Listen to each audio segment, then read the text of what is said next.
I'm first lightning talk. My name is Anya Skatova. I'm a lead digital footprints lab at Population Health Sciences Medical School, and we do research with digital footprints data, which is mostly shopping data, but also interested in banking and other wearables data and so on.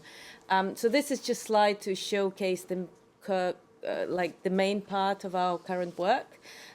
Which is shopping data is something that you see on your receipt. It basically in the same way as you see it, and it has a huge potential for health research, from understanding things like diet to symptoms of people don't report to the doctor. So we link this data into longitudinal population studies to understand various issues about sampling biases, but also validating patterns in the data and so on, and then hence use it for health research.